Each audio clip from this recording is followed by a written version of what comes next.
আমরা যারা কম্পিটিটিভ এক্সামের জন্য প্রিপারেশন নিচ্ছি তাদের কাছে তো লজিক্যাল রিজনিং মানে একটা বিশাল ব্যাপার। কিভাবে এত বড় সিলেবাসটা শেষ করব বা কিভাবে আমরা এই সব প্রসেসগুলো জানতে পারবো।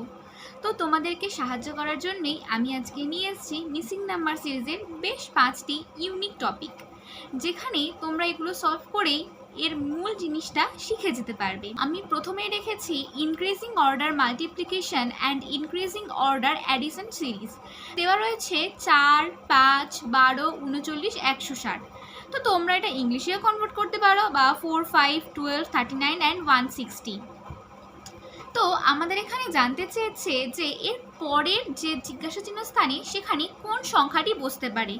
আমাদের প্রথম কাজ হচ্ছে মিসিং নাম্বার সিরিজ দেখে কি অর্ডারে এই সংখ্যাগুলি এগোচ্ছে সেটা আমাদের ধারণা করতে হবে। তো 4 থেকে 5টা আমরা কিভাবে আনতে পারি? ফার্স্ট আমরা যদি এখানে আমরা কি বলেছি, increasing order multiplication and increasing order addition series. তো ফার্স্ট অফ অল আমরা যদি 4 × 1 + 1 করি, দেন আমরা কি পাচ্ছি? 5 পাচ্ছি। তো আমাদেরকে দেখতে হবে এই যে রুলটা বা এই যে মেথডটা এটা কি প্রত্যেকটার সাথে অ্যাপ্লাই করা যাচ্ছে। তার জন্য আমরা করে দেখব 5-এর সাথে। 5 × 2 + 2, দেন আমরা কি পাচ্ছি? 12 পাচ্ছি। বুঝতে পেরেছো লজিকটা? যে ফার্স্ট আমরা 4-এর সাথে 1কে মাল্টিপ্লিকেশন করলাম, দেন ওর সাথে 1টা অ্যাড করলাম। ফার্স্ট 1 দিয়ে রুলটা চললো। সেকেন্ড বার আমরা 5-এর সাথে 2 মাল্টিপ্লাই করলাম অ্যান্ড দেন 2টা অ্যাডিশন করলাম। তো যখন এবার 12-এর টাইমস আসবে, দেন আমরা 12 × 3 + 3 করব। দেখো 39 আসছে। 12 multiplication 3 is 36 and +3 is 39. Then 39 × 4 + 4 করব। সেক্ষেত্রে আমরা কি হয় বার করে দেখব। তো এটা করলে আসছে 160। দেন এবারে আমার জানতে চেয়েছে 160-এর পরে কত হচ্ছে। তো আমরা করছি কি, 160 × 5 + 5 আসছে 805 বা 805। দেখো এরপরে যেটা নিয়ে এসেছি সেটা হচ্ছে মাল্টিপ্লিকেশন অ্যান্ড ডিভিশন সিরিজ। তো আগেরটা যেরকম আমরা দেখলাম যে 1 গুণ হচ্ছে প্লাস 1 যোগ হচ্ছে, এভাবে পরপর চলছে। এটা গুণ এবং ভাগ দুটোর একসাথে মিলিয়ে রুলসটা আমরা অ্যাপ্লাই করব। ফার্স্ট আমাকে দেখতে হবে আমরা 24 থেকে 72 কীভাবে করব। কি 24 × 3, এটা থেকে কি আসছে? 72। ঠিক আছে, এবারে আমি যদি এই 72কে 2 দিয়ে ভাগ করে দিই, আমার কি আসছে? 36। তো আমাকে আমার প্রথম কথা হচ্ছে আমাকে ফার্স্টেরটা দেখতে হবে যে আমরা 24 থেকে 72টা কীভাবে নিয়ে আসবো। 24-এর সাথে আমরা যদি 3 গুণ করি সেক্ষেত্রে 72 পাচ্ছি। পরেরটাই ভাবতে হবে যে 72 থেকে 36টা কীভাবে আমরা করতে পারছি। 72কে যদি আমরা 2 দিয়ে ভাগ করি সেক্ষেত্রে আমাদের 36টা চলে আসে। এবারে আমরা দেখব এইভাবে প্রত্যেকটা সিরিজ চলছে কিনা। তাহলে হিসেব মতো এবারে 36-এর সাথে 3 গুণ করতে হবে। তো আমরা যদি 36-এর সাথে 3 গুণ করি সেক্ষেত্রে আমরা পেয়ে যাচ্ছি কি 108। এবারে এই 108কে আমি যদি 2 দিয়ে ভাগ করি সেক্ষেত্রে আমরা কি পাবো?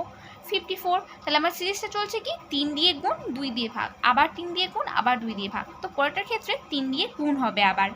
তাহলে লাস্ট আছে 54। 54কে আমি যদি 3 দিয়ে মাল্টিপ্লাই করি আমার আসছে 162। আর এই 162টাই হচ্ছে অ্যান্সার।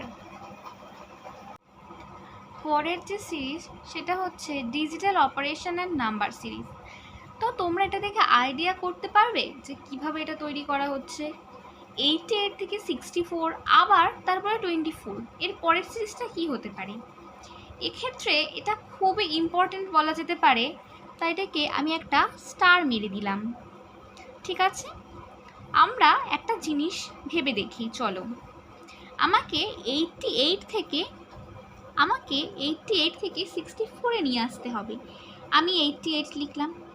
দেখো এই যে দুটো ডিজিট রয়েছে 8 × 8, এটা যদি মাল্টিপ্লাই করি আমি কি পাচ্ছি? 64 পাচ্ছি। দেখো 88 থেকে 64 তৈরি হয়ে গেল। পরের ক্ষেত্রে এবারে দেখো 64 থেকে 24 আসছে কিনা। 64 এটাকে আমি যদি 6 × 4 করি দেন কি আসছে 24 আসছে।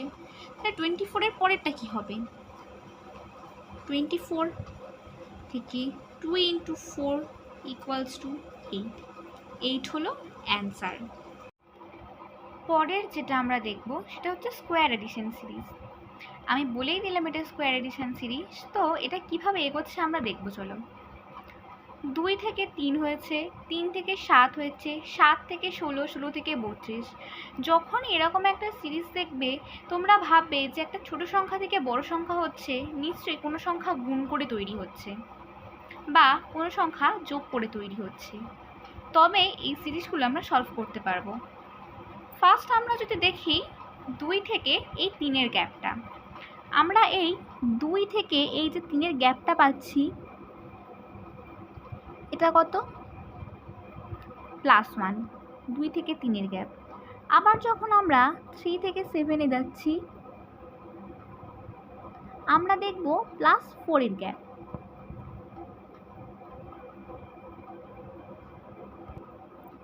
আবার আমরা যখন এই 7 থেকে 16-তে যাব, তখন আমরা দেখব এখানে +9-এর গ্যাপটা রয়েছে। আর এখানে আমাদের গ্যাপটা কত?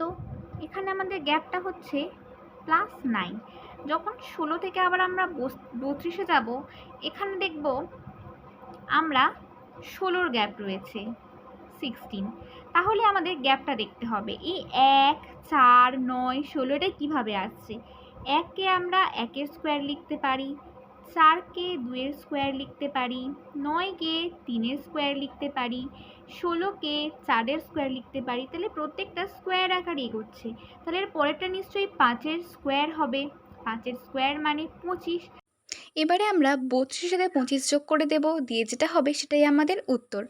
32-এর সাথে 25 যোগ করলে হচ্ছে 57 এবং এটাই আমাদের অ্যান্সার। পরের যে সিরিজটা এসছে দেখো, সেখানে মাঝখানের একটা সংখ্যা সেটা মিসিং রয়েছে, তো আমাদেরকে এটা খুঁজে বার করতে হবে। তার জন্য আমরা কি করব? আমরা ফার্স্ট দেখব 1 থেকে 6টা কী করে হচ্ছে। তাহলে আমরা যদি 1-এর সাথে 5 যোগ করি সেক্ষেত্রে 6টা হবে। তাহলে 1-এর সাথে 5 যোগ করে 6টা পাচ্ছি। এবারে 6-এর সাথে যখন 31 করতে যাচ্ছি, সেখানে আমরা কিভাবে করব? এখানে তো কিছু যোগ করে আমরা করতে পারবো না, যেহেতু এত বড় সংখ্যা এসে গেছে।